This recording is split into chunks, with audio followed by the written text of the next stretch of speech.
Welcome back to another episode of the Late Night Show. I'm your host, Dr. Kojo, and we're going to be talking about 6 AuDHD contradictions that make no sense. 6 ways that AuDHD contradicts itself. Did I spell contradictions correctly? Contradictions. That's correct. Just making sure. 6 AuDHD contradictions. Let's get this light to be correct.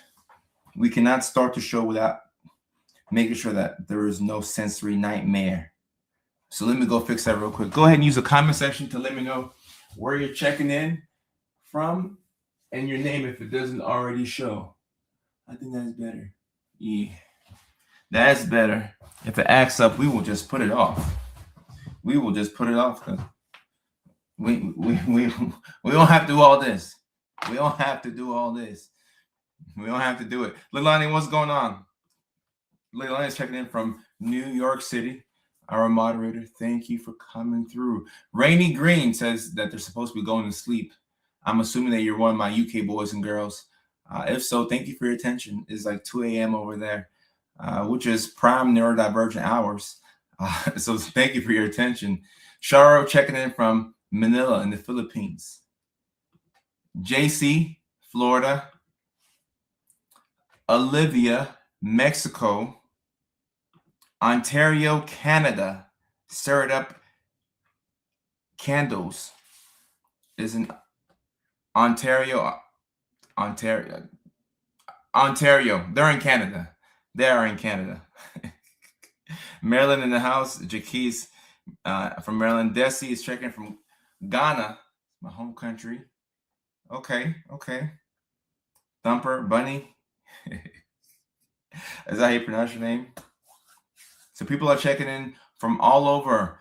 People are tuned in from all over the world to hear what we will be talking about today. Texas, Lonnie checking in from Texas. Speaking of Texas, Houston, Texas, April 26th, the big neurodivergent comedy world tour is starting, featuring your boy, yours truly. April 26th, All Jokes Aside Comedy Club, Houston, Texas. I hope to see a lot of y'all there. And I just want to say thank you very much. The ticket sales are moving very well. The tickets are being sold. So Houston, y'all have already told me that y'all are showing up and showing out. I see it in the numbers. So Houston, thank you so much. So the big Neurodivergent Comedy World Tour will start in Houston, Texas, April 26th at the All Jokes Aside Comedy Club. After that, we will be in Nashville, Tennessee at the Zanies Lab, May 31st. That's a Sunday in Nashville, Tennessee. I'm from Nashville. That's why I have all this Titans gear. So Nashville is my hometown. I grew up there, and there's going to be a homecoming for me. So we're going to be coming from the West Coast with a lot of love and a lot of neurodivergence. So thank you so much. Houston and Nashville, those shows, the tickets are moving great. After that, in June, we will be in New York City, June 11th. Next week, we will be in Chicago, June 18th. So all my neurodivergence, all my neurospicy folks, y'all are my family, and I cannot wait to see you all at these shows. It's going to be amazing. South Africa in the house. Okay. Florida in the house. Helena, forever grateful for you as well. This platform is nothing without y'all, without your attention, without your eyes and your ears. I can't do anything. Michigan in the house. Minnesota in the house. Florida. Okay. Ghana, Canada, Jamaica on TikTok, Jamaica. Okay, people checking in from all over. Someone says, sir, I'm neurospicy. Can we get to the content? Okay. Somebody's like, get to the point right away. I'm neurospicy. I know. We have a neurospicy audience here. So we will get to the point. Don't worry. Don't you worry. California in the house. Kate, good to see you. Andrea, Ohio. Aaron from Illinois. I appreciate that. Thank you so much. Somebody says, I'm also neurospicy. Yeah, everybody here is neurospicy, I'm assuming. Either diagnosed or undiagnosed. But you're somewhere on the spectrum. Oklahoma, New York, Charlotte, North Carolina. Okay, so people are checking in from all over. And tonight we're talking about 6 AuDHD contradictions that make no sense. Okay. Now, the ironic thing about this is that you can separate these two. You can take ADHD by itself, and we can come up with a list of 30 things that make no sense. And you can take autism by itself, and we can come up with a list of 100 things that make no sense. All right. So when you combine the two, I think it's easy to see that we can have some contradictions here. So I have 6 key contradictions about AuDHD that I want to talk about tonight. Go ahead and like the show, especially for those of y'all who are on YouTube and on Facebook. If you're on TikTok, like it as well. Share it with a friend. Share this with all of your neurospicy friends. The people that y'all send the Instagram reels to, the Facebook reels to, the TikToks to, all those people that you send the content out to so that way they would understand you, send this live stream to them, because this is going to give them an inside portal into your life, okay? They're going to really understand you after watching this live stream. So if you're having issues in your relationship and it's communication based or moods, whatever it is, they need to be watching this right now. They will understand you more. They will understand you more. All right.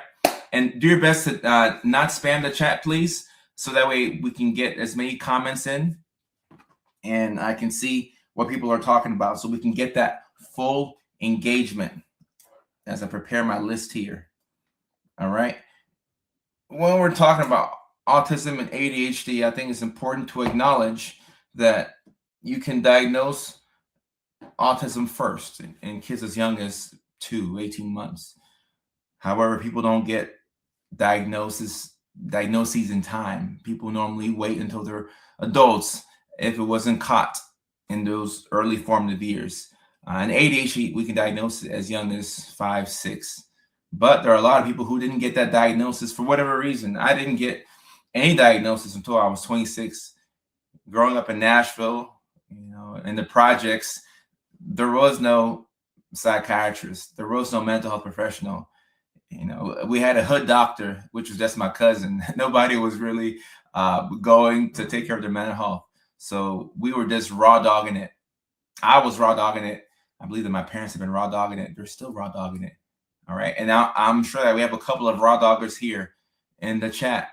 There's a couple of raw doggers here and a couple of people who have just now got the diagnosis. So they're getting that help. This is for everybody.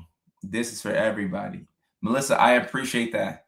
And what Melissa's talking about here is a very, very relatable experience. All right. We have a lot of folks. So even though you can diagnose autism earlier in kids, what I'm seeing for adults is people are ADHD diagnosed or undiagnosed. Then they're getting the autism diagnosis after the fact because they realize that, oh, shoot, I have autism as well. They go get the ADHD assessment. They get the medications. The ADHD is now under control. And now all of a sudden, the autism has come up from the ashes and people can see it. It's in clear view. They can see exactly what's going on. Melissa, I appreciate you. I appreciate you. Thank you so much. I appreciate you. All right, autism, ADHD, 6 AuDHD contradictions that make no sense. All right, to kick off this live stream, number 1, and this one right here, these are in no particular order, but I feel every single one of these. I really do, especially number 1. Especially number 1. This is a daily struggle for me, a daily struggle. Number 1, you love routines, but you also hate them. Number 1, and I'm going to put it here on the screen for those of y'all in the back. All right. Number 1, you love routines, but you also hate them. This is just too personal. I should just stop right now. This is just too personal. It's just too personal. It is too personal. I mean, where do we start? Routines. We know that when the routine goes out the window, what happens? Your mood starts to dip. You become depressed. You forget to leave the house. We know that routines are important. And guess what? We actually like them. We like routines and we like schedules and we like planning things. The issue is that we don't want to follow through with what we planned. That's the issue. The issue really isn't the planning part or the routine part. The issue is the follow through. Okay. And this is because you have something that we like to call executive dysfunction, which really sucks. And sometimes we use the term executive dysfunction and ADHD paralysis interchangeably. Okay. So if you're new to this community, if you hear either one, we use those two interchangeably. So you have executive dysfunction, ADHD paralysis. You can think of them as the same thing. All right. But the reason why I like executive dysfunction as a term is because it's a more all encompassing term. Because people who just have autism by itself also struggle with executive dysfunction. The autistic experience lends itself to you dealing with executive dysfunction.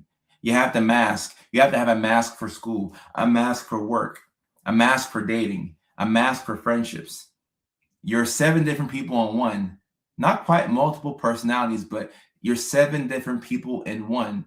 So when you come home by the end of the day, you're tired. And this is why you can't get the trash out. This is why it's hard for you to work on your side hustle from 5 to 9, because you're already pooped from the beginning of the day. You spent all your energy trying to survive the day and mask as an autistic person. So now you're tired AF. Lovita in the chat says, no mask when speaking here. No masks are needed over here. This is a neurospicy, encouraged area. No masks are needed here on the live stream, by the way. You can be who you want to be. Over here, I don't have to pretend that I'm normal. I can just be crazy and I can be me. All right. It's going to give you energy because the masking, it drains your energy. So if you're somebody who has autism and ADHD, you're being hit with a double whammy. So that means that you have 2 different conditions that are draining your energy. So now it's difficult for you to do any single thing. So normally what I see here is the autism part is the part of you that likes to stick to a routine. This is really the autism. I want to stick to a routine and we do things this way every single time. All right. And here's the thing that we have to really look at. All right. When you're talking about routines with autism, I'm not just talking about I wake up in the morning at 7. I go to the gym at 8. I take my protein shake at 9 o'clock. I go see a patient at 9:30. Then I go talk to a friend at 10 o'clock. That is routine, yes. But when you're talking about autism and routine, I'm also talking about systems and order, the way that you do things. So if you're autistic, the way that you get dressed more than likely is the same every single day. You put your underwear on, then you put your pants, then you put your shirt on, then you put your hoodie on. Some people do it backwards. Some people put their shirt on. What? Who am I to say backwards? Because I don't know who you are. But some folks like to go shirt first, then jacket, then pants, then shoes. But regardless of however you do things, if you're autistic, like just watch yourself tomorrow. Every autistic person in the chat, watch yourself, okay? Make a note to yourself. Watch how you get dressed, okay? What do you put on first? Is it socks first? Is it the pants first? Well, I mean, you should put the underwear on.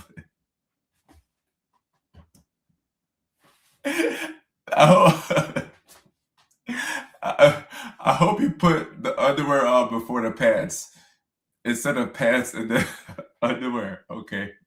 So I hope you put the underwear on and then you put the pants on. All right.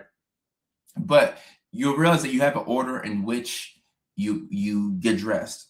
And even when you shower, next time you take a shower, pause and observe yourself.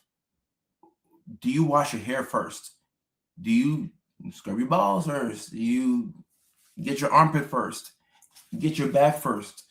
You normally have a specific way in which you shower. You have a way in which you eat. Do you put the cereal first and then the milk? Or do you put the milk and then you put the cereal? If you ask me, I say you got to put the cereal first and then you put the milk in. If you put the milk in, then it doesn't make sense to me. But there's an order in which you do things. Okay. So when we're talking about routines and autism, it's not just your daily schedule, but it's how you do things. All right. And the video that I made recently, I talked about making the bed. When you're making your bed, let's say you're somebody who likes to fix the pillows first before you do the rest of the bed. If you can't find the pillowcases, that can throw you off to where you don't do the rest of the bed, because we have to put the pillows in the pillowcase, and then we can get to the rest of everything else. Pillows in the pillowcase. Then we make the rest of the bed. And if this is how you do things, if you can't find the pillowcases, guess what? You won't make the bed. So if you think you could be autistic, just observe these things, because this is what an autistic person would do. All right. So you love routines. At the same time, you hate routines. Okay. And this is where the ADHD part comes in. The ADHD part, between ADHD and bipolar, I don't know which one is I don't know who has more fun, the ADHD person or the bipolar person who is hypomanic. Now, mania, full-blown mania is pretty dangerous. It is fun, but it's pretty dangerous. But hypomania, where you're not quite manic, but you have more energy than usual, hypomania tends to be pretty fun. And ADHD, we want to have fun. Okay, so this is why we don't want to stick to the script. We come up with all of these plans, how we're going to get our stuff done. And then when it's time to execute, we don't do it. And I know that my team and my employees, they know that I'm crazy, but they're so tired of me coming up with a system as to how I'm going to get things done. And then when it's time to do it, I'm like, I don't want to do it. I don't want to do it. I don't want to do it anymore. I was just kidding. I don't want to do it. I lied. I don't want to do it. And it's tough. The people in your life will be frustrated by this.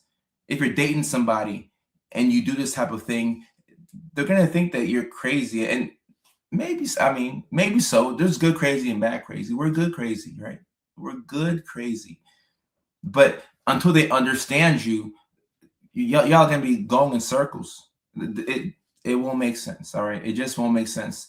And if you're single and you're neurospicy, look for somebody who makes an attempt to know you. And when I say know you, I'm talking about somebody who wants to understand why you are the way that you are. Okay, that's a good sign that you're on the right track. Now, if you're hooking up, if you're just trying to have fun, all right, yeah, you're just having fun. But if you're looking for a life partner, you need somebody who understands what makes you tick and why you are the way that you are. Because if there's no explanation for somebody who creates these routines and schedules, and then you break them when it's time to follow it, it could look like you're trying to gaslight them. And it looks like gaslighting. It's like, all right, why did you tell me that you're going to wake up and then do this and do that, and then in the morning you don't do what you said you're going to do? Are you gaslighting me? Like, what's going on? So it's important to know the AuDHD brain. You like routines, but you also hate them. If this is you, you need to know that whenever you make a schedule or you make plans, you have to give yourself an out. All right? Don't make plans without giving yourself an out. What does that mean? It means that on your schedule, there should be like 2 or 3 different spots where you can choose not to do that thing, or you can take a break. And keep in mind, things take longer than you expect them to take. So this is why we run out of time at the end of the day. So give yourself an out. Say, okay, I'm supposed to go hang out with friends at 3 o'clock. But if tomorrow comes and I don't feel like hanging out with friends, all right, I don't have to do it. I'm not going to hang out with friends because I don't have to.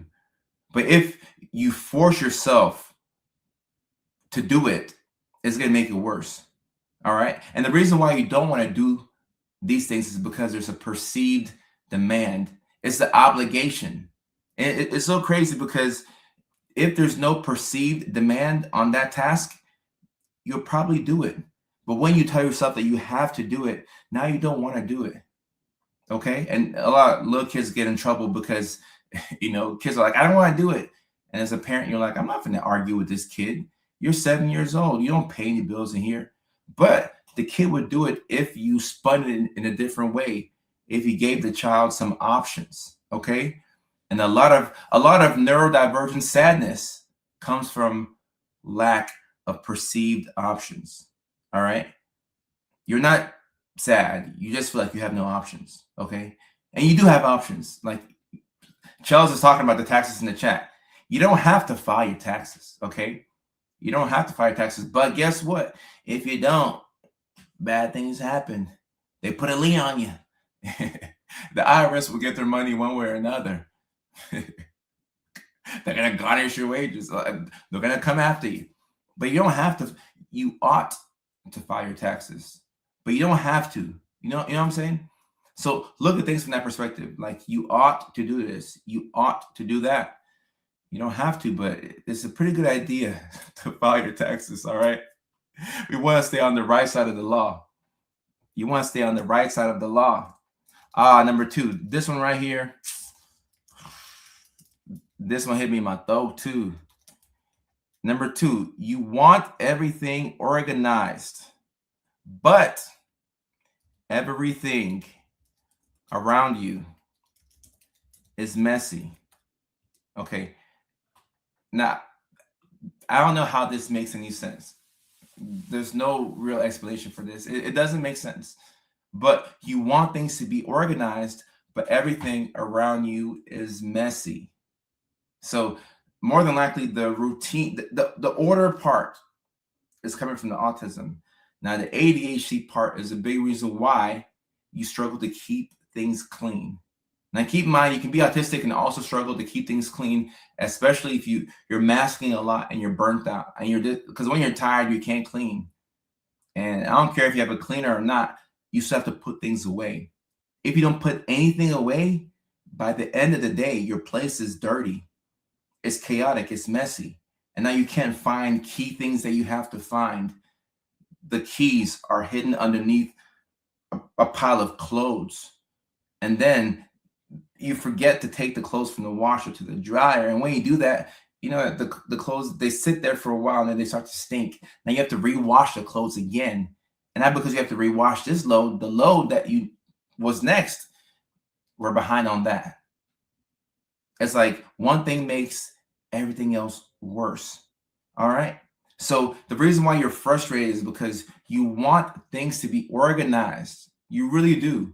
You hate it when things are messy, but you yourself struggle to keep things clean. You struggle to keep things clean. I'm looking at the comments. People are saying that they have doom piles all over. And then Brad says there's a method to my madness. And I agree with Brad. There is a method to the madness. But if you're truly AuDHD, there's a good chance that you'll be frustrated by how dirty sometimes you are. So if this is the case, if you have both of these monsters inside of you, the ADHD and the autism, you gotta be nice to yourself, because you're gonna be living sometimes in a dirty environment and you don't like it. You don't want to be in a dirty environment, but hey, we ran out of gas at 3 p.m. and it's 6:38. We have no more gas. The clothes are just going to have to be there. The dishes are just going to have to be there. It is what it is. All right. And even with a housekeeper, they can come twice a week. You'll still make the place dirty because you have a hard time putting things. Sometimes something will be on the floor, like a wrapper, like Butterfingers wrapper, something like that. And instead of just picking it up and putting it in the trash can, you can't do that because you ran out of gas. You ran out of gas, and it really sucks. You have to, and look, the reason why it's important to know whether you could have autism and or ADHD is because if this is the case, then now you know what you're up against. Now you have to figure out how to work with your ADHD and autistic brain. Okay? How do you work with your brain? because you can sit there and you can blame yourself, or you can be angry at yourself, or you can figure out a strategy that works for your brain. It may not work for anybody else, but a strategy that works for your brain. One thing I like to do, I like to use disposable silverware, cups, plates, everything, because I hate the dishes. I hate when dishes stack up. I hate doing the dishes. I hate when my hands get like all pruny. Like I hate that. I hate having to put on gloves to get a dish. I hate the dishes. So what do? I go get disposable everything, because I'm not trying to do the dishes. I don't want to do the dishes. Sometimes I feel sad because I'm like, yeah, I miss drinking out of a regular cup. But I mean, when my housekeeper comes the night before, okay, I can finally drink out of a regular cup because somebody will clean it tomorrow. But if not for the housekeeper, it could stay and collect funk and smell and everything for a week. And that's not, Charles, oh my goodness. This right here, food in the bottom of the sink. Ah, oh. It reminds me of when I had to do dishes as a kid, and there'd be all kinds of food there, and then my mom would be screaming at me, and I couldn't opt out of it. I'm like, no, I don't want to do this. I don't want to do this. Oh, oh, oh my goodness. Oh, you'll clean for me, Denise. You're far too kind. Disposable everything, Leah. Disposable everything. All right. And I mean, this can feel like you can feel kind of kiddie, or you might feel like you don't live at your house if this is what you do. But what's the alternative? You're gonna do the dishes every day? No. Disposable everything. It's just easier, because like I'm like I know myself. Sometimes we have two versions: who we actually are, and the version of ourselves that we think we are. All right. So sometimes we think, a little bit too ambitiously. You're like, you know what? I can do the dishes. It's fine. Like, I'll just do them. And then tomorrow comes and you're like, no, no, I lied. I lied. I lied. I'm not going to do the dishes. I'm not going to do it. I've struggled with the dishes my whole life. 3 decades, I have always struggled with the dishes. Even the dishwasher, it's just always been hard for me. So disposable everything. That's been a workaround for me. Disposable everything. Now, this one right here, this third one right here, I have to explain this to people. And in relationships, this one really gets me. Really gets me. You want to be alone, but you also feel lonely often. All right. And if you're truly AuDHD, there should be no explanation on this one. You want to be alone, okay? But you also feel lonely often. And sometimes you feel lonely when you are around other people. Doesn't make a lot of sense. You want to be alone and you feel lonely around other people. And sometimes you can feel lonely by yourself, but for the majority of the time, when you're by yourself, you actually feel pretty good. And people think that this is a good thing. I think this is a good thing, but this is kind of scary because people, now this is also ADHD, but primarily autism. A lot of autistic folks can stay inside the house for quite some time. You could be in the house for 3 days without going out the front door. And guys, this is not good at all. It's not good. And I know people are difficult. Like, people get to peopling, and it's tough. But we can't be stuck in the house. Like, we got to get out the house in some capacity. Like you have to get outside the house some way, somehow. You have to, but you enjoy your own company. So that's good, because you have people who sometimes cannot be by themselves, and that's his own issue. And Zane says people are stupid. People do stupid things a lot of the times, but we are social beings. We have to be outside of the house. And Zane says, and do what? Leave the house, go for a walk. Go for a drive, spin the block, go to your local dive bar and make a random conversation with somebody. Go to you have to get outside of the house. Okay. So you want to be alone, but you don't want to be lonely. All right. So you want to be alone. You don't want to be lonely, but you do feel lonely often. And sometimes you feel lonely when you're around other people. And one of the biggest reasons why AuDHD individuals tend to be lonely is not because you don't have like people around you. It's because you don't have people around you that understand you. So it's one thing to be amongst a lot of friends or like people, and it's a whole nother thing to be around people who understand you. Have you ever been hanging out with a friend and for a moment it just kind of goes quiet? Like y'all are talking and out of nowhere you just kind of stop.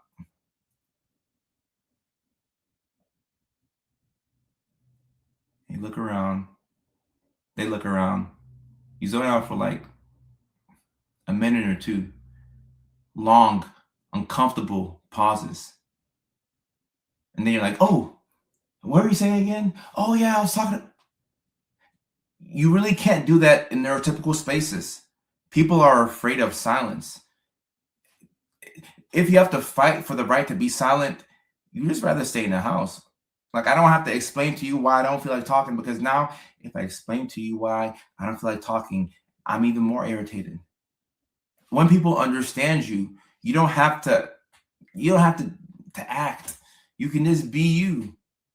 So if you have more people around you that understand you, or even just one or two, like one or two people that understand you, that goes a long way.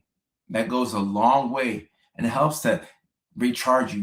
You feel energized because there's somebody out there that understands you. There's less to explain.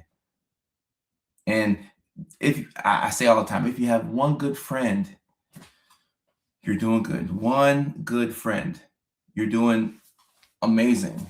Just one good friend. All right. So you want to be alone, but you also feel lonely often. The being alone part is not the issue. All right. The only issue with being alone is we have to have some type of a meter or some type of something to gauge how long we stay in the house so that we can leave the house. And if you haven't been out the house in 3 days, tomorrow, please just go outside and touch grass. I know it sounds stupid, but I did this one day. I was feeling sad. I went outside and I touched the grass and I walked back inside the house. And when I walked inside the house, I started to arrange my place. I felt better.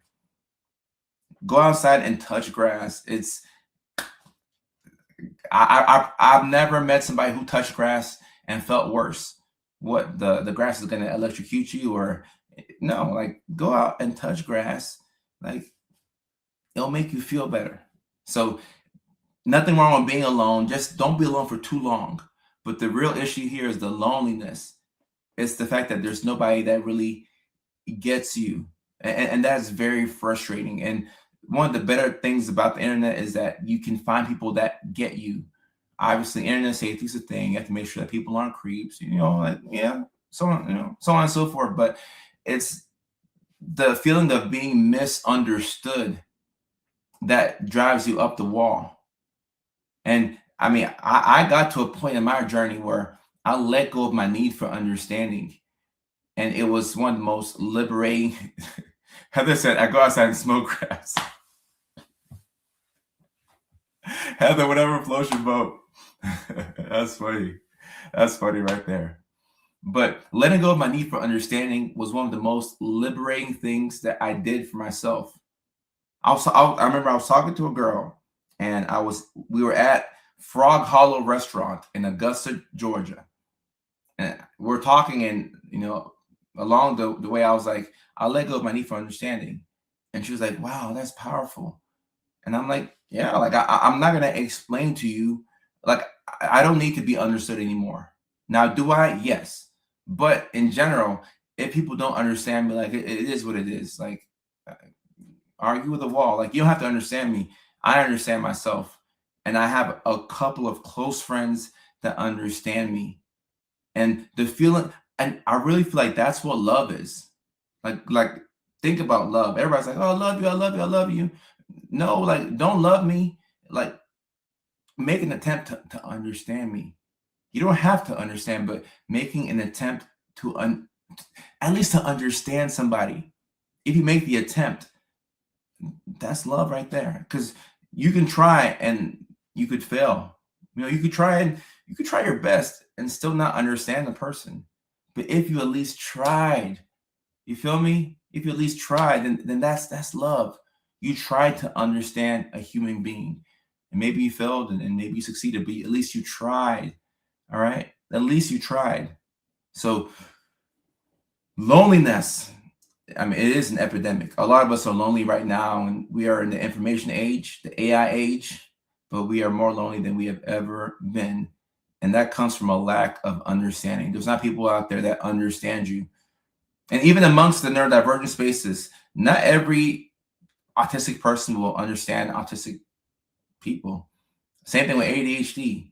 But when you are within a community of people that have same sort of limitations as you, same sort of strengths, there's a better chance that somebody in this community will understand you. But it's not a foregone conclusion that they're going to get you. So just know that. Don't be surprised when a fellow neurospicy doesn't know what you're talking about. Now, the chances of that happening are less, than it would be with the neurotypicals, but it can still happen. It can still happen. Oh, Mickey Ficky, this fourth one right here. You notice tiny details, but miss obvious things. So you're thorough, but you're forgetful. All right. If this is you, come to the front of the congregation. Let me put my hand on your head. All right. You notice tiny details, but you miss obvious things. All right. You like to be very specific with things. And this is either the ADHD hyperfixation or the autism where you're very detail oriented. That is what explains why you notice the tiny details. All right. So this is the person who is writing an email. All right. This is a very important email. Okay. This is a very, very important email for work. You proofread it, you look through, and you realize that you made 3 typos. All right. You caught 3 typos that somebody else didn't catch. You sent this email to your friends and say, hey, this is a big email. I need a promotion at work. Huge email. Like tomorrow's a big day. I'm sending this email today at noon. Tomorrow is the day I find out whether I get the promotion or not. You send the email to a couple of friends. They proofread it. They say it's fine. Then you look through it one more time and you're like, oh my goodness, 3 typos right here. You catch the typos, but then you forget to send the email. All right. You catch the typos, but you forget to send the email. All right. And this sucks because the most important thing was to send the email. It helps if you have a grammatically correct email. That way you don't look dumb. But if you don't send the email, now you didn't hit send. You didn't hit send. And then you go into your Gmail and then you look and you see drafts. You're like, drafts? I don't have nothing in drafts. And then you're like, oh shoot, that was that was an important email I was supposed to send. And then you have all this guilt and you're like, oh no, like I'm dumb. The negative voices take over. All right. We have brains that work twice as hard as everybody else's. So you'll spend so much effort doing every single thing throughout the day, waking up, showering, going to bed, waking up. Everything takes effort and energy, and you're pooped by the end of the day. Like at this time, almost 7 o'clock on the West Coast, 10 o'clock on the East Coast, y'all have probably been pooped out for 4 or 5 hours, maybe 8, 9 if you're on the East Coast. So you're doing all these things and it just drives you up the wall because You're tired. Your brain is tired. This is executive dysfunction. So even if you notice the tiny details, you're having to use 2, 3 times the mental energy, so you forget the obvious thing. So if this is you, you have to know, oh, Patrick, it is time for a water break. Somebody drop the magic word in the chat and then we'll get the water in. It is time for a water break.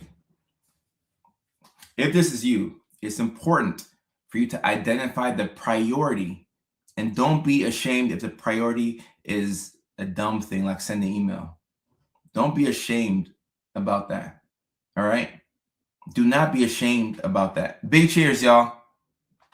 Big cheers. Thank you, Patrick. Big cheers. Get some water in, because there's a good chance that you did not drink enough water today.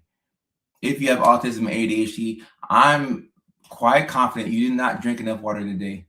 You're supposed to drink 6 of these in a day. Big cheers. And I didn't drink 6, so I'm a hypocrite.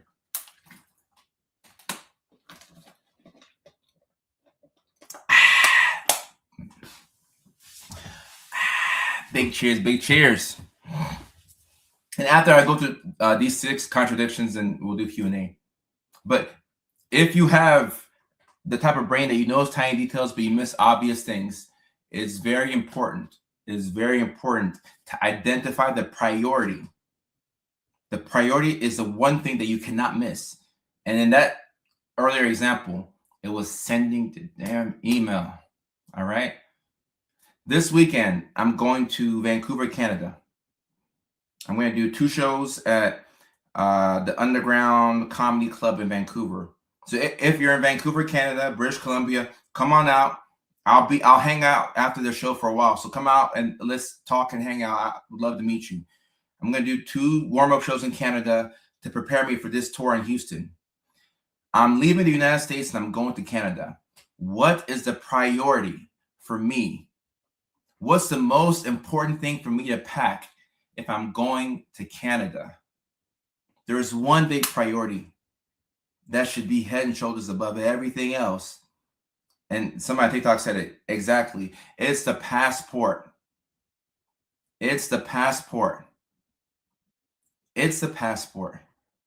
So before I head off, when I do my checks, like I play this little patty cake game with myself.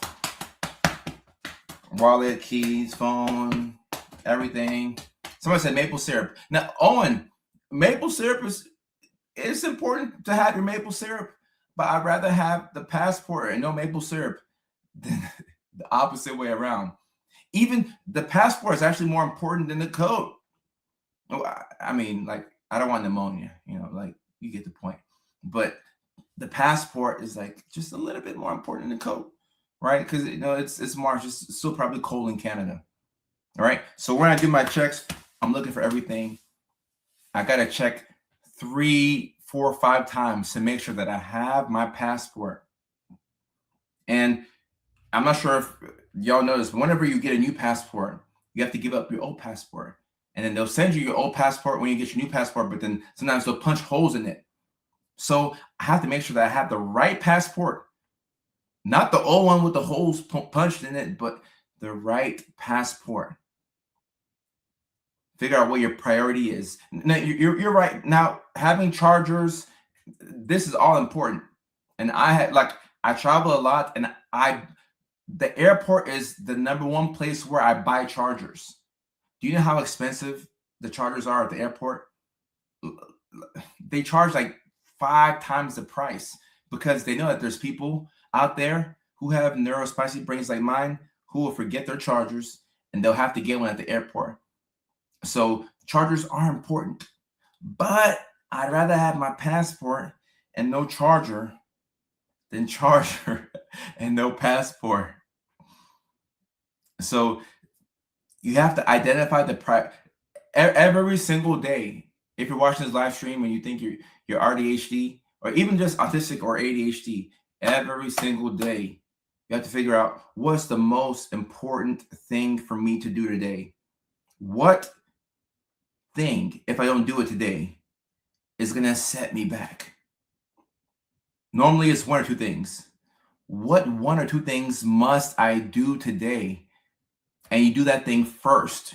You pack the passport first, and the charger should probably be second. Know myself, and I should probably pack multiple chargers, multiple, because like my heart is, my spirit is broken from how many chargers I've had to purchase over the years. It's not a good look.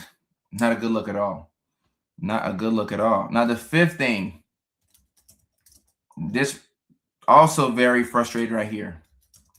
You can focus for hours or not at all. And that is the ADHD tax, Charles. You can focus for hours or not at all. All right. So when we think of hyperfocus, we think about the person who has ADHD, right? I think that's the person that comes to mind. The person who is hyperfocusing on a thing. And I mean, a hyperfixation can last all night. You got to be careful with a hyperfixation. You ever been so locked into something that by the time you looked up, the sun was coming up? The sun was coming up by the time you took a glance up, because you're like, oh my goodness, I've been up for how long? You're into a deep, deep, deep, deep dive. All right. Normally it's on something that you actually enjoy. This is why you can focus on a thing for hours. All right. So when you combine, we have ADHD and autism, we potentially combine the ADHD brain that can hyperfocus for hours with the autistic side of your brain that has intense special interest, and you can lock in on something for hours. But you'll have times where you have no focus at all. You ever had a day where you had the whole day to yourself and you said, okay, today I'm going to get a lot of things done because I have nothing to do today. It's a nothing day. So today I'm going to, go to the store, I'll go to the store and I'll cook. That's what I'll do. I'll meal prep for the week because I don't have anything else to do today. Hours go by. You're still sitting there on the couch. A couple more hours go by. You get up, you grab your keys. You start to make your way to the car. You're like, hold on, let me go get something real quick. Oh, I gotta use the restroom. And then you get distracted by something on TV. You're like, oh, hold up, let me just stretch and let me just. And then somebody calls you. You're like, oh, I haven't heard from you in a long time. Then you look at the time and it's 7:02 on the West Coast, 10:02 on the East Coast, and you realize that you haven't done anything that day. You had all day to yourself. You had all day, and you had no reason as to why you couldn't get at least one thing done. But it's almost like you did negative things. Like you didn't do nothing. Like you did negative 2 things. You did nothing. All right. This is very confusing for people to understand, especially if you're in a relationship. Because if somebody has studied you for a while, they'll say, I don't believe you because I've watched you play that game for hours. When you play the game, you're able to focus. When you're knitting or whatever, you're able to focus. When you're researching, documentaries on YouTube, you're able to focus. When you're doom scrolling, you're able to focus. But now I want to spend time with you, or I asked you if you could take out the trash and you didn't do it. You didn't do it. Let's say on this nothing day, right? Your partner went out and they went to work. All right. They had to go to work today and you were at home and they asked you to do one thing. It's kind of like when your mom says, can you take the chicken out the freezer? Like your mom would say, hey, take the chicken out the freezer. And you're like, oh, okay, mom. And then you can hear your mom's keys opening up the door and you're like, oh, I didn't take the chicken out the freezer. That situation plays itself all over again as an adult when your partner asks you to take the trash out. And you're sitting there playing the video game like, yeah, I got you. I'm off today. Yeah, go to work. I got you. Then they come back home. And as they pull in the driveway, they see that the trash has not moved. They open up the front door and they're like, have you even moved at all? You see how that's going to start an argument? You had all day. You had all day. You had all day and you didn't do anything. Oh my goodness. You're lazy. You don't care. And depending on what type of day your partner's had, you don't care about me. You don't pull your weight. Nah, I mean, those things could be true. But sometimes our biggest enemy is being in the house and having too much time. Now, the reason why you can focus for hours and sometimes not at all is because you struggle to regulate your focus. It's the regulation of your focus that's difficult. All right. So sometimes you'll pay too much attention to something that you don't want to pay attention to. And other times you won't pay enough attention to the thing that you want or should be paying attention to. So it's the regulation of your focus. And this is primarily an ADHD thing, but you also see it with autism. Because if you're autistic, right, and autism means that the way that you communicate with the world is different from how a neurotypical person will communicate with the world. So if you're autistic, you have a different language. So because you're talking one language and the rest of the world is talking another language, you're not going to be on the same page. So that right there, that will drain your ability to regulate your focus. And now you throw in the ADHD, it's like, damn, like, dang, like, I couldn't get the trash out. But I did win 3 national championships on NCAA with Alabama. I won 3 national championships. I got a couple of trophies. I won the Super Bowl on Madden. I played Call of Duty. I had fun. But I didn't get the trash out. And now, girlfriend wants to fight. They want to fight. So it's important to know that you have this type of brain that has autism and or ADHD, especially if you have both. You will really struggle with this sort of thing. And what I found, let's say you're having one of these days where you can't focus at all right? If you can't focus at all, the best thing to do when you're stuck in ADHD paralysis or executive dysfunction, instead of judging yourself for what you should be doing, stop wanting to do what you tell yourself that you should be doing. Because the reason why you're upset, why you have the internal conflict, is because you're stuck on the couch and you want to do the dishes. You notice how 4 hours can go by and you still haven't done the dishes? So instead of, like, the issue is not the dishes. At one point or not, the dishes will be done.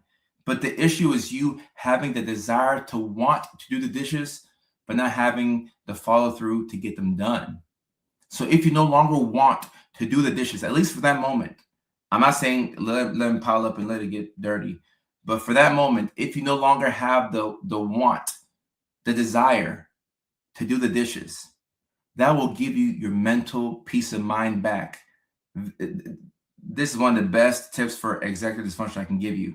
Stop wanting to do the thing that you tell yourself that you should be doing. Because now wanting something is just as good as already having it. All right? Our desires are what make us sad in life. Having too many desires. I want to do this. Still be ambitious, but when you want too many things and you only have the capacity to do a certain amount, it's going to make you very sad. All right? Because you just can't get that thing done. So if you no longer want to do the dishes, then for those 4 hours, you are actually present. You actually got to enjoy yourself. But if you make yourself feel bad for playing the game or for, watching Love Island or whatever, now, eventually, when you go do the dishes, you realize that 6 hours went by and those are 6 hours with no peace. You didn't have any peace. You tortured yourself for 6 hours. That's what you did. You tortured yourself and then you did the dishes. You could have given yourself the mental real estate back.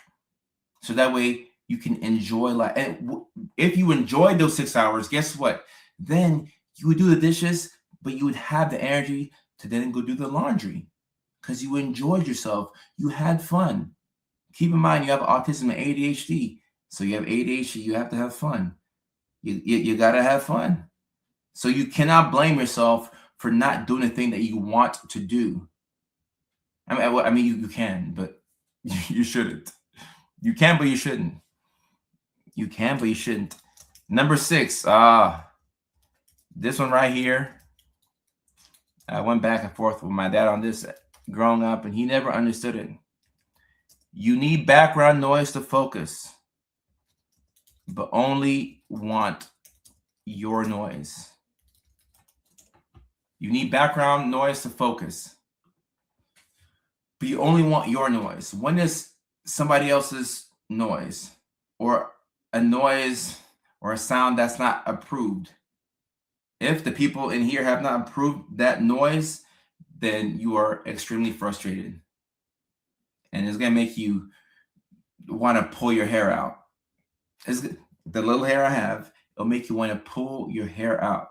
Okay? You need background noise to get up and get going. More than likely, what's happening is that you're understimulated. We talked about overstimulation, and that's a problem. You're not supposed to be overstimulated for so long, but understimulation is just as bad of a problem. So I told my therapist about you because you made a lot of things make sense for me. I appreciate that. Overstimulation, it sucks, right? We know that's a sensory nightmare. Is this too loud and I'm too frustrated? Like, leave me alone. I want to fight somebody. At the same time, understimulation could be just as frustrating. Like we're low on dopamine. We need something to get going. I'm pissed off because I'm stuck. I'm pissed off. Like, help me out. Help me out. I am pissed off. I cannot get off the couch. I need something. Then you realize, oh, I need music. I need music. Oh, then you cut the music on, and it's your favorite mixtape, or it's your favorite album, or it's your favorite song.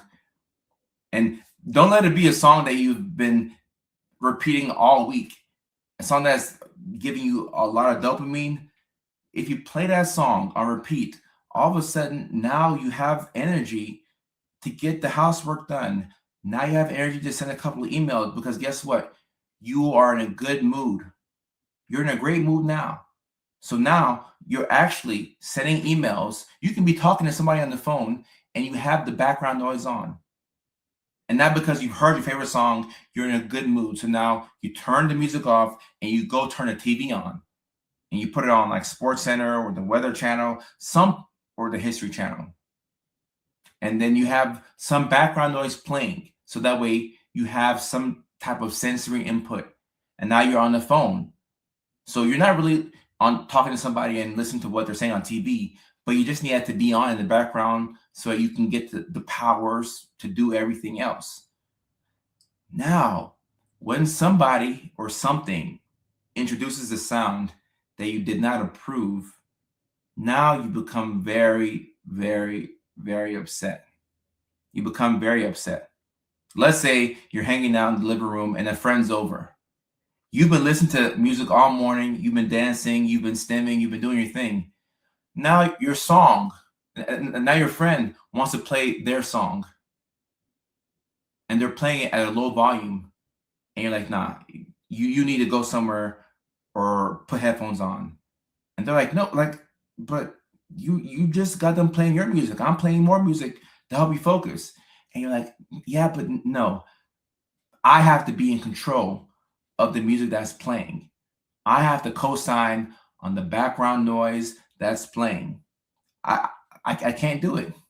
Or let's say maybe your friend or your spouse or somebody, they're doing the dishes.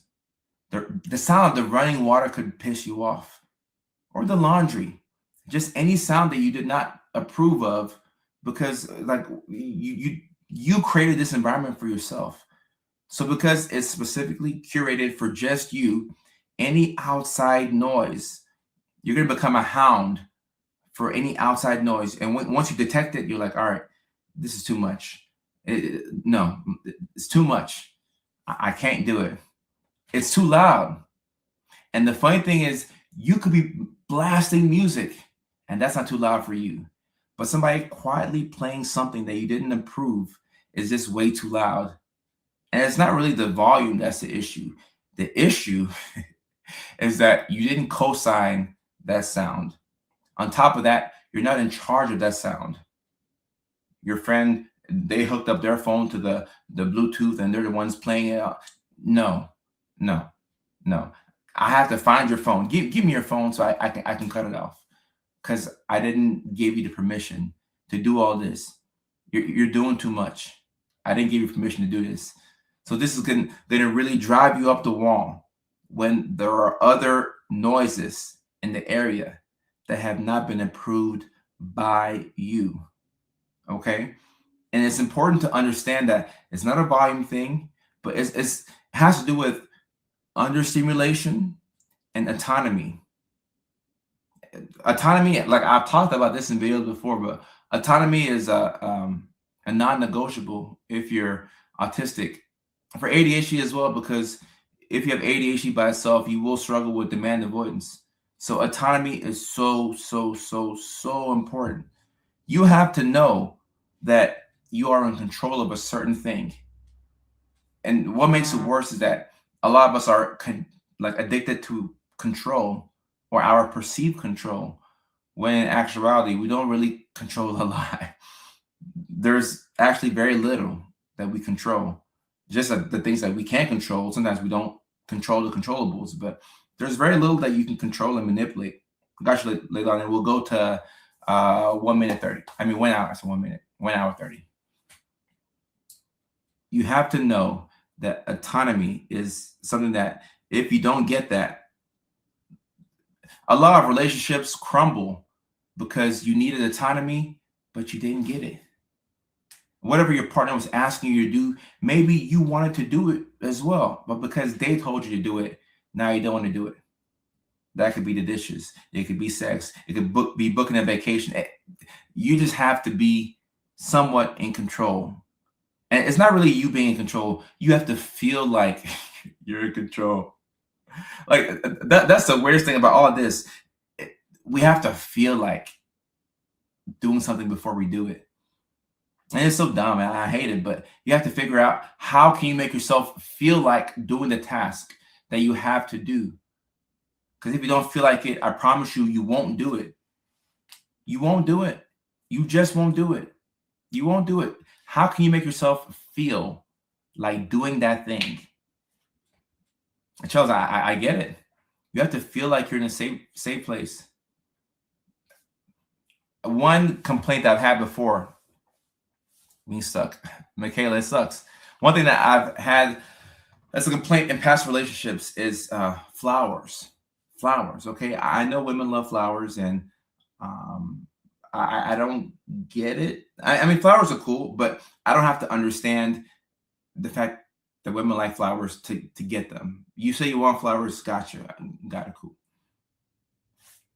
The issue is when you tell me that I have to get you flowers, now I don't want to get you flowers. Oh, you never buy me flowers. Well, all right. I was gonna get you the flowers, but now you may seem like I have to get you the flowers because you complain about it so much. So now I don't want to get you flowers. And it's not really the flowers. Like you can go to the grocery store and get flowers, or actually I can go to the flower shop and get the flowers. Okay, I'll grab them. But when I feel like I have no say in grabbing the flowers, now I'm upset. And this has nothing to do with flowers. It really has everything to do with perceived demand. Because when there's a perceived demand, now I don't feel like doing it.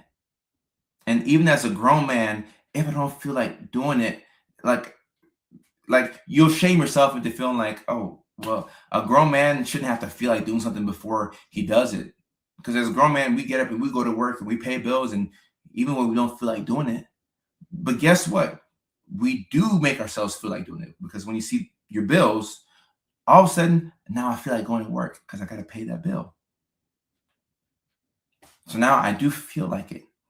So in order to get things completed, you have to figure out how to bring yourself to a state where you feel like doing the thing. All right.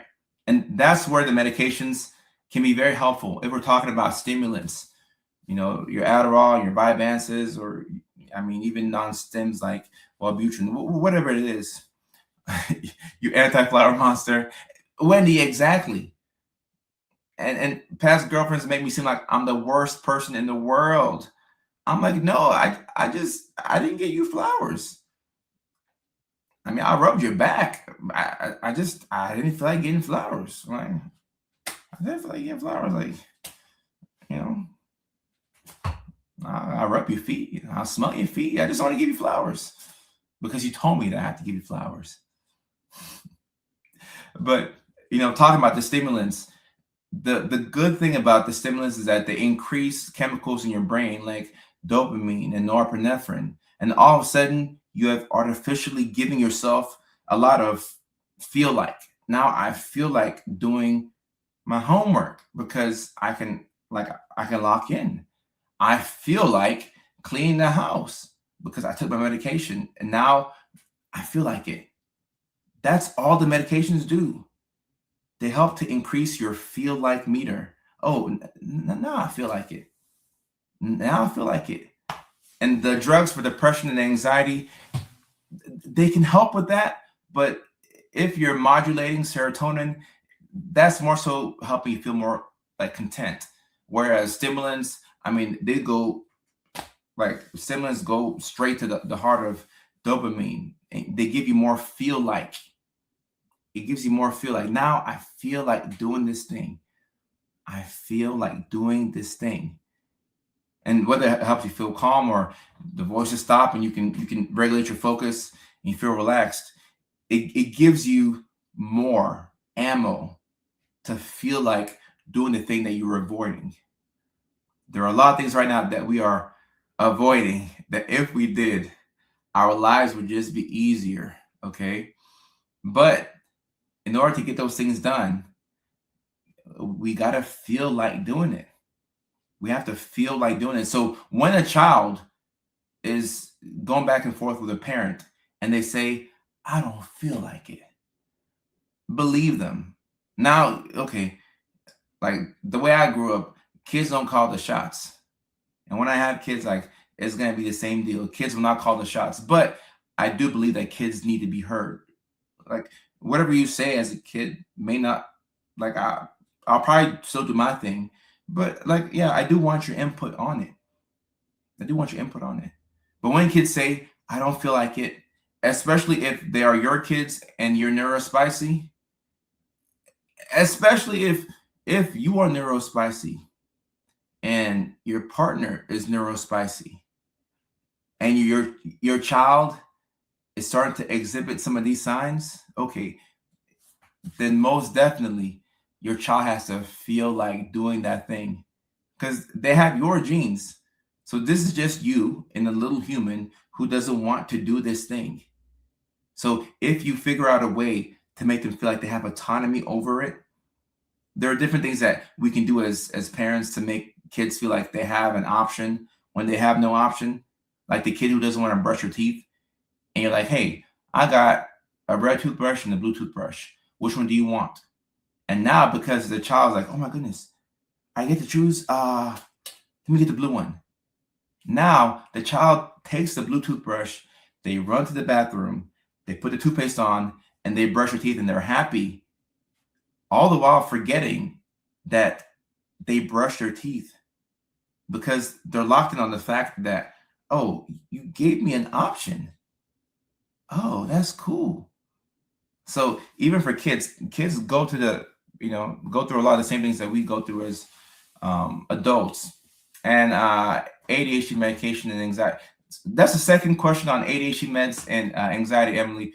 So the stimulants can sometimes make your anxiety worse. Yes, so that is true. Some people who have real bad anxiety, the stimulants will make you a bit more anxious and on edge. And if that's the case, then you may have to try different stimulants. You may have to experiment with the long acting versus the short acting, or use a non-stimulant.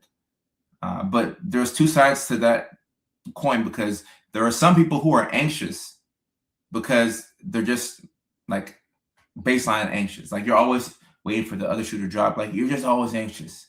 Then you have other people whose anxiety comes from the fact that they're not getting things done. And if that's the source of your anxiety, then the stimulants will help. A lot of my anxiety comes from that second one. The fact that my to-do list has been piling up and I haven't got anything done, and it just keeps getting worse and worse and worse and worse and worse and worse. So when I take my medications, now I'm able to get something done. And then guess what? Once I start to do things, I feel a whole lot better. I feel a whole lot better.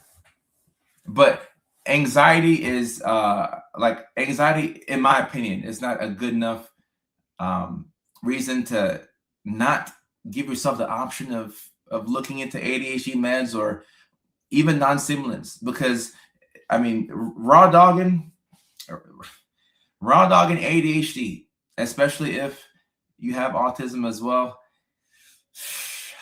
Man, like I remember my raw dogging days. It was hard. It was hard. I made it work. Like I'm shocked by how far I came as a raw dogger. But if you're able to look, it doesn't have to be like the meds. Like I say meds because that's what I do. So people think that I'm like trying to like I get paid off of somebody taking Adderall. No, that's not the case. I take the meds and they have changed my life. So I'm saying what I have done because I remember when I was a raw dogger and now I have a condom for my ADHD and life is a little bit better. A lot better, actually. I ain't gonna lie. A lot better. A lot better. A lot better. A lot better. And Brad, I didn't even talk about sleep. I could really make a part 2 to this because we even get to sleep. We even get to sleep. So like you have like Vyvanse is like a long acting one, and then you have like an Adderall like XR, and then the instant release is like regular Adderall IR, and then Concerta is like long acting as well. So whenever you see XR, think of long acting. Whenever you see IR, think of it as short acting. And a stimulant is not a mood stabilizer.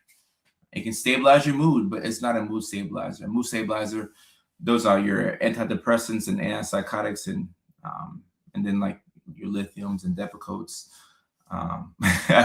There was no autism when we were kids. No, facts.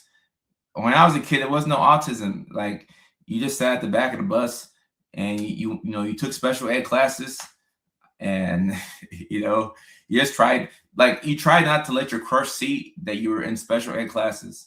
That's me. I was in special ed, but I didn't want my crushes to see that I was in special ed. So like I would find ways to like I played it cool. Like you weren't gonna catch me slipping.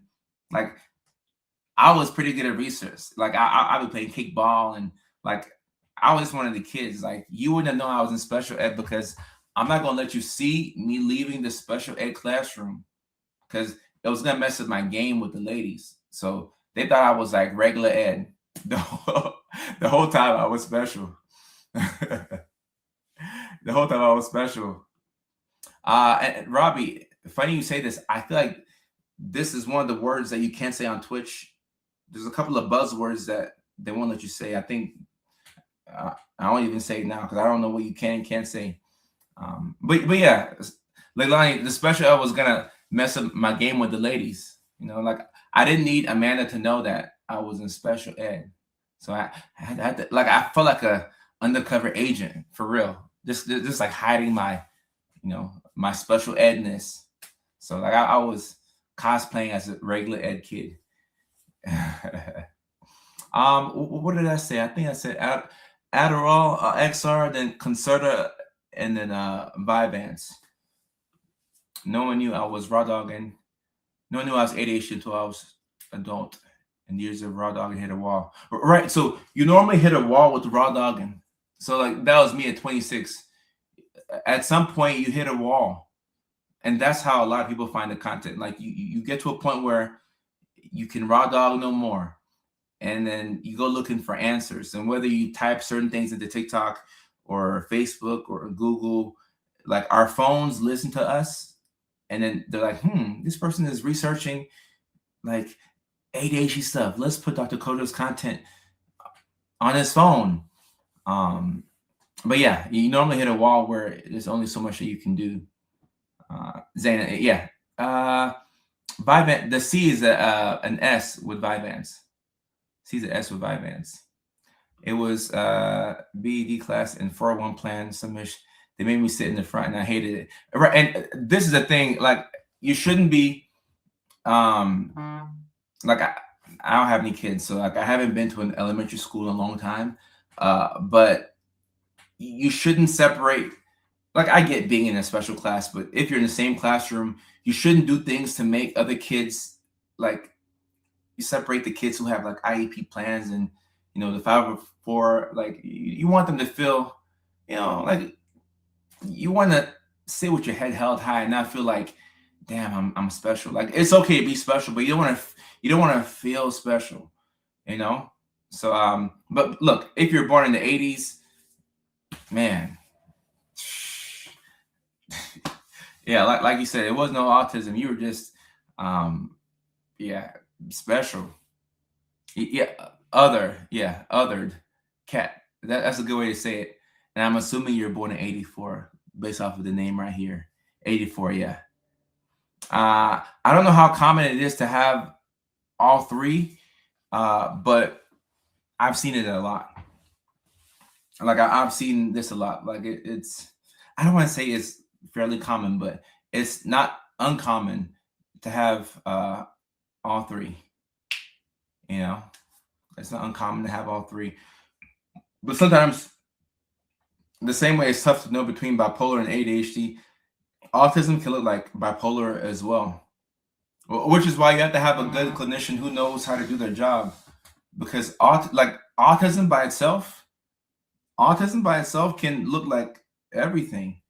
You can have mood swings. You can hyperfixate on stuff, and then your focus can be all over the place. Sometimes you can feel like you're hearing and seeing things that aren't real. You know, normally when we think of psychosis, we go straight to schizophrenia. But sometimes you can be autistic and have psychosis. You can get a little paranoid. So this is why it's good to have a good uh, provider. Somebody who knows what they're doing. 84, 94. Okay, 92 over here. 92 over here. I was only 10 years old. What do you? Austin's talking back and forth with God. Serquan and Depico. Okay, those are two staples. Those are two staples. Two staples. I'm looking at TikTok. David 96, Rachel 78. People dropping when they were born. Okay, let me see. 93. Okay. 81. Another 93 baby on TikTok. Oh, Cherie on TikTok says, does autism ADHD cause you to have paranoia from childhood? So you can have trauma. Trauma can lead into paranoia. Yeah, trauma can make you paranoid. It most definitely can. Cherie, it definitely can. It's not just like bipolar or schizophrenia. Let me see what else we got here. 85. Okay, Brandy. 85. 88. Courtney. Emily 70. Emily look great for 1970. 72. Wendy, same thing. Colleen, I can't see your photo, but 79. 83 diagnosed last year. I can't see your photo. Robbie 80. Okay. Lori 70. Lori, okay, I see Lori. Who's that? Is that I can't see who else in your photo. But y'all look like y'all having a good time. 99. I remember when people who were born at 99, like I thought that they were young. 99, that person's in their mid-20s. Yeah, where are they at? 77, 70, 87. I have not seen a 2000s baby yet. I'm still looking for my first 2000s baby. 86. Okay, Trevor. 82. Lisa, you look hella young. Y'all look so. Somebody made a video about I think did I stitch it? Somebody made a video asking why autistic people look so much younger than their actual age. And at least Lisa, I'm not putting autism on you. Like I'm not putting it on anybody. but y'all look way younger than your actual ages. 76, 89, 98, 86. Matt, you look hella young. You look like you're 25. Unless that photo was from years back. 84. Y'all look hella young. Yeah, you took the words out of my mouth. 1970. Wow. Being autistic is the key to staying young. 2000. Oh, our first 2000 baby. On TikTok, we have another 2000 baby. Amy on TikTok is 2004. 04. Lolly Glock is 85. Trudell is 74. Katie 82. 1950. Backseat. You look super young. My guy, 1950. I don't even believe it. 74. 1970. Olivia Ray, 1970. You look like you're 20 something. 76. 98. Wow. 88. Oh my goodness. The key to being young forever is being autistic. Just turned 40. Let me look at Matt's photo. Bro, nah. That's crazy. Oh my goodness. Wow. 80 baby, best shape of my life. We tend to be late bloomers. That's why I see 84. Wow. 86. 80. You say in Florida too. 80. They have good hearts. Probably so. And I'm gonna study that more because I really want to know why. 1970. What? I'm 40. Fountain of youth.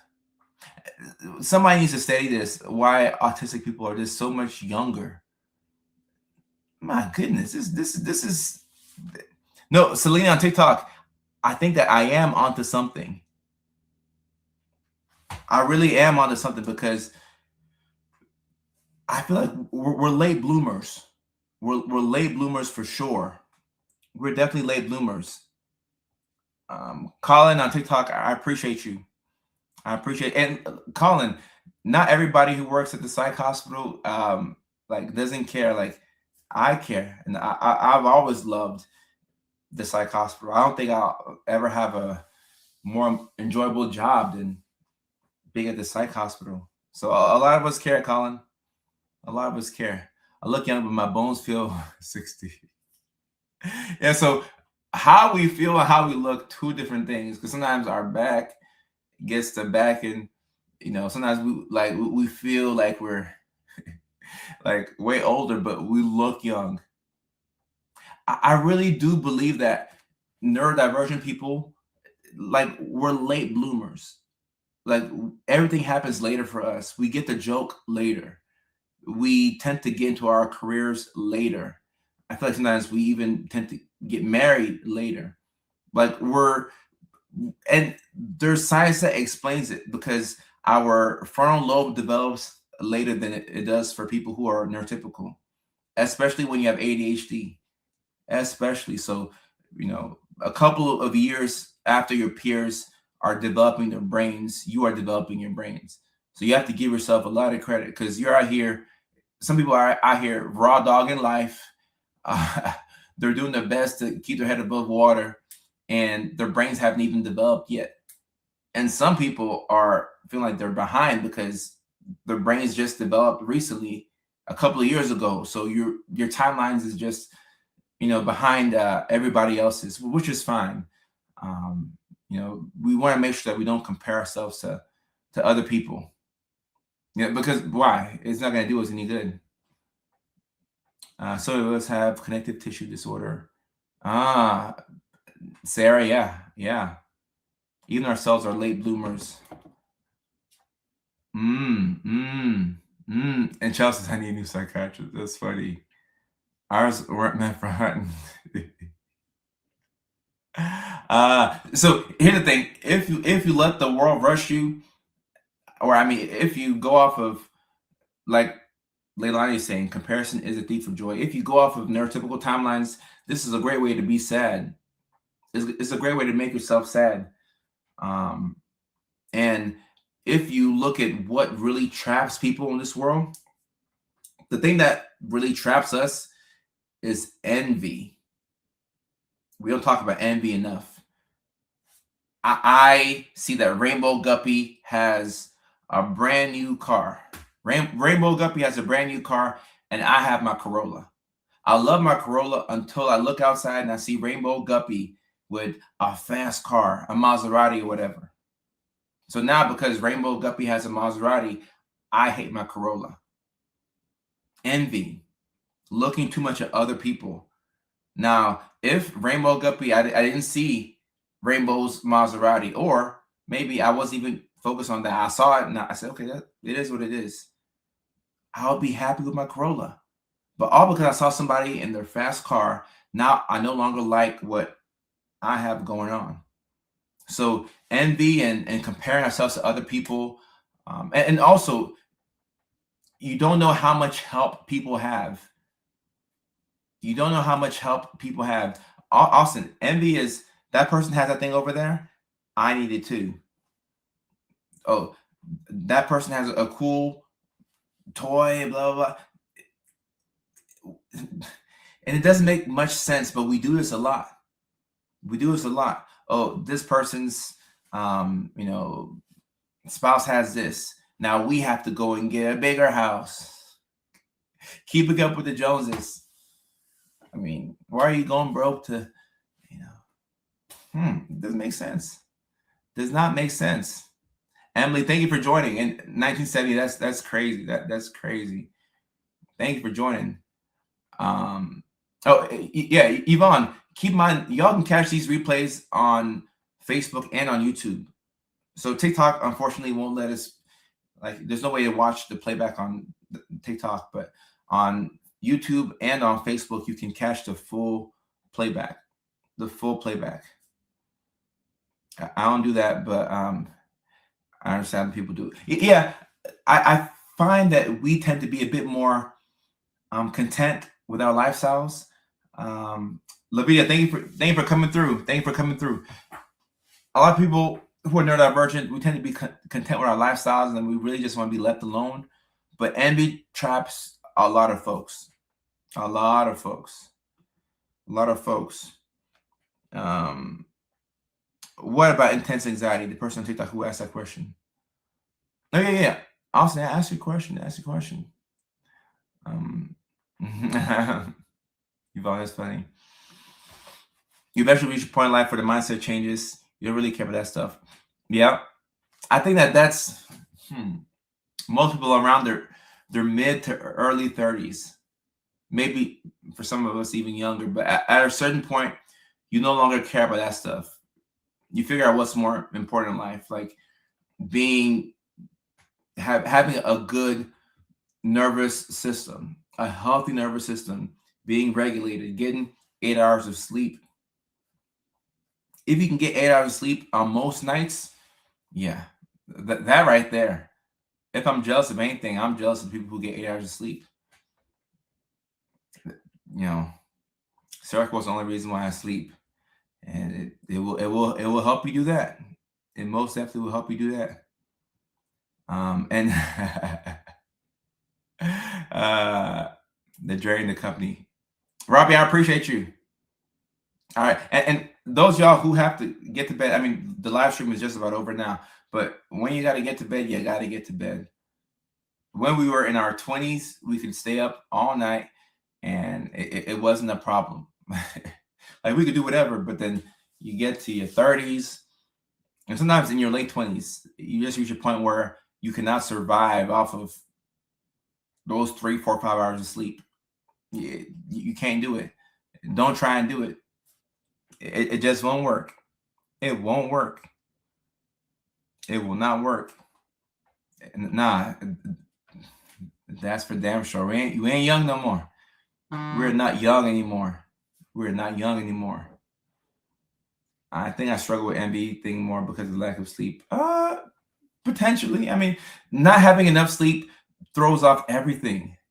Like you're just way slower throughout the day. You know, as kids, we would have bedtimes and we would get so pissed, and we're like, "I'm gonna stay up when I become an adult. I'm gonna stay up and eat all the candy in the world." And then you get older, and you're like, "Nah, staying up and eat all the candy in the world is not it's not the move. It's not the move. I don't want to do all that. I do not want to do all that." 48 hours no sleep, raw. Patrick. This is a great live stream. Cynthia, same. Jana on TikTok is saying, I need my sleep. I miss things the next day if I don't get enough. Yeah. And speaking of sleep, one of the reasons why I think bipolar gets confused with ADHD and autism is that in all three conditions, insomnia is a really big problem. It's a really big problem. It's a huge problem, you know, and we should talk about it more. Zane says, can you be AuDHD and still look people in the eye? Yeah, there are a lot of people who are really good at social cues and they're autistic because they've learned how to mask.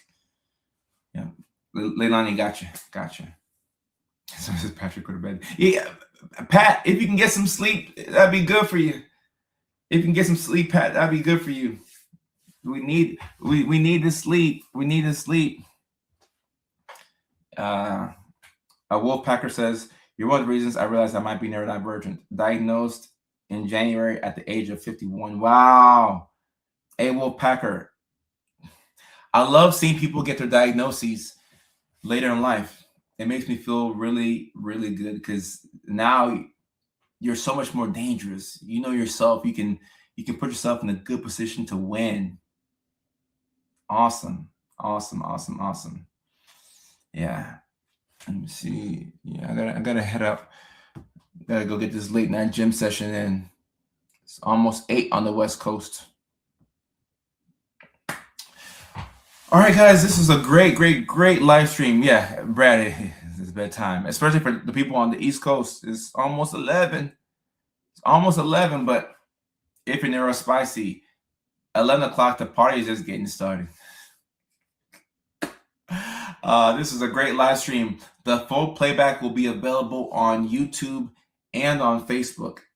So either one of those pages. This is a really good live stream. Chelsea says, don't lie, Mickey Ficky. Mickey Ficky.